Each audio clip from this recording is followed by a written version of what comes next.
لا يا لا يا لا لا لا لا يا لا لا لا يا لا لا لا لا لا يا لا لا لا يا لا.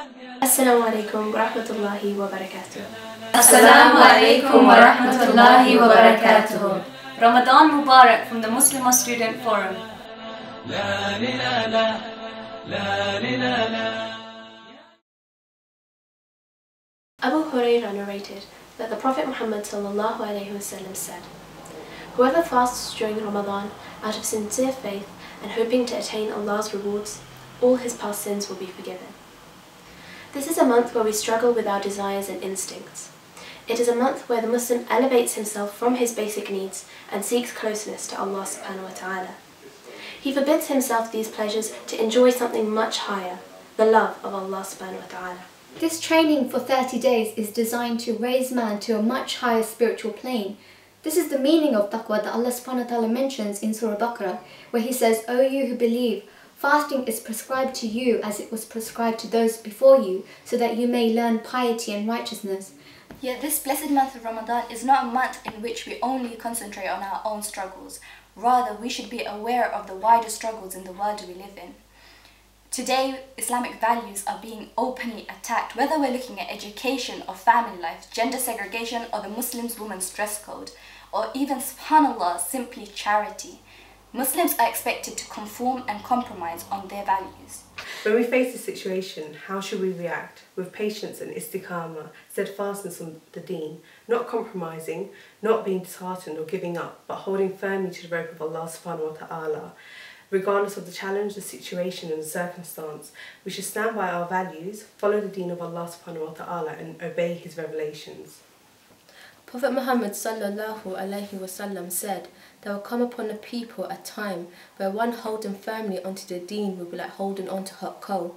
We are living in this time right now where we get told that we are extreme for caring for the ummah across the world, or for teaching our children Islamic values, or for wearing the hijab, jilbab, niqab.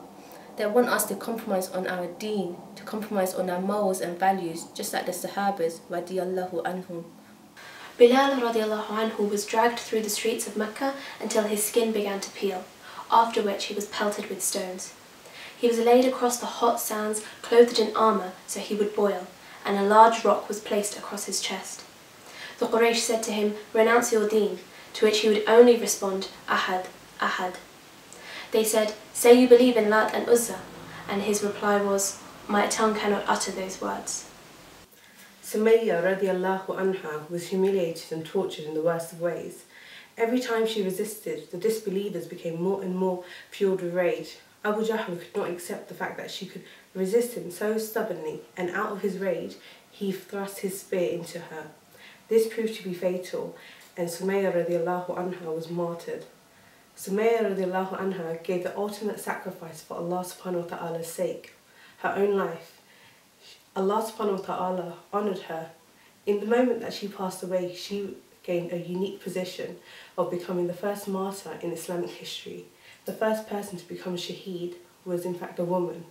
Musa bin Umair came from one of the wealthiest families at the time of Makkah, and he left all of this for the sake of Allah subhanahu wa ta'ala, where the Prophet ﷺ said on his deathbed that he didn't have enough pieces of cloth to cover his whole body.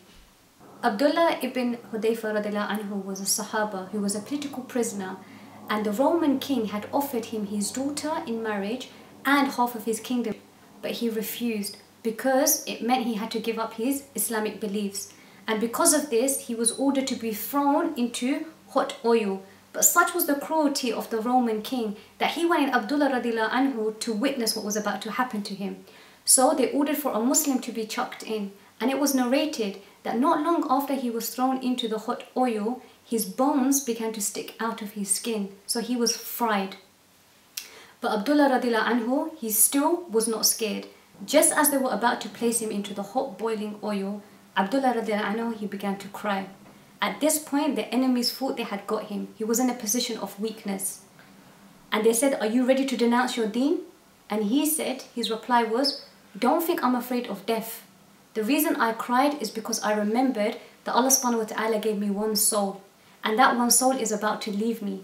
But I wish that Allah subhanahu wa ta'ala had given me 100 souls, so that Allah subhanahu wa ta'ala can take my every single one soul in his way, and I can be a shaheed every single time. Subhanallah. The Muslims were boycotted for 3 years. They had no food or drink. They had to eat leaves to survive.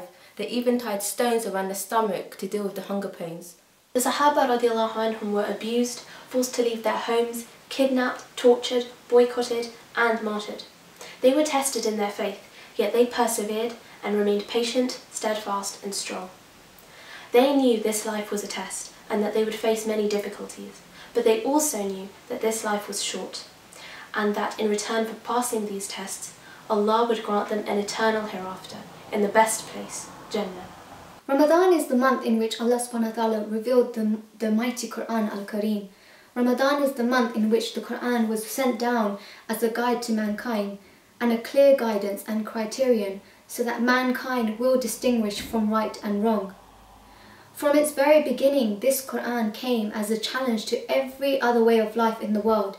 Allah subhanahu wa ta'ala says He has sent this Quran as a guidance, huda, and a criterion, furqan, for humanity. The Quran establishes clearly for us the way in which we should determine right from wrong, how we should satisfy our instincts and desires, and even how we should govern societal and public affairs. The Quran was sent as a guidance on every aspect of human life. And in this very mercy, Allah subhanahu wa ta'ala says, وَمَا خَلَقْتُ الْجِنَّ وَالْإِنسَ إِلَّا لِيَعْبُدُونَ. I created not jinn and humans except that they should worship me.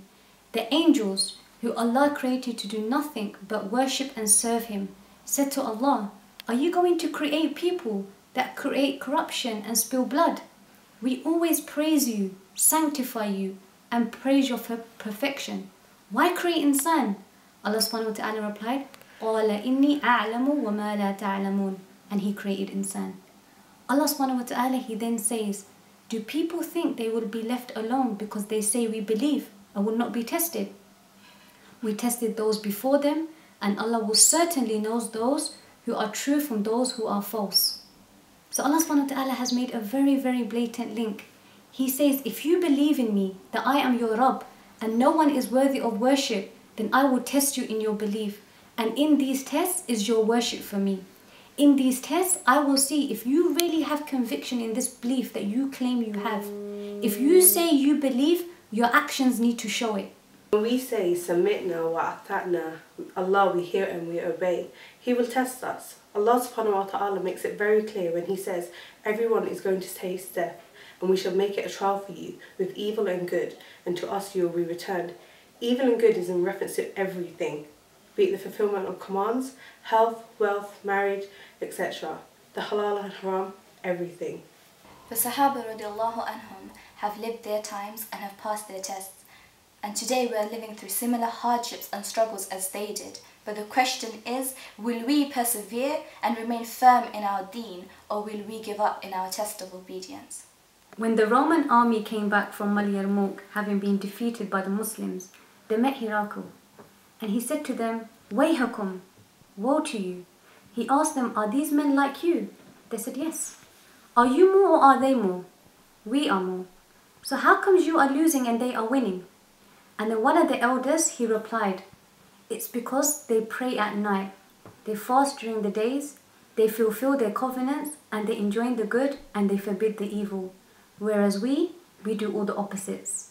Regardless of the fact that the Muslims were 40,000 and the Romans were 200,000 with a lot more resources, the victory was with the Muslims because they stood firm and they yearned to pass this test of obedience. This Ramadan, let's promise to hold on to the rope of Allah subhanahu wa ta'ala. No matter what is thrown our way, stand firm and pass our test of obedience. Just like the Sahaba radiallahu anhum. Ya la la la, ya la ya la la li la la. Ya la la la, ya la ya la li la la. Ya la ya la, ya la ya la la.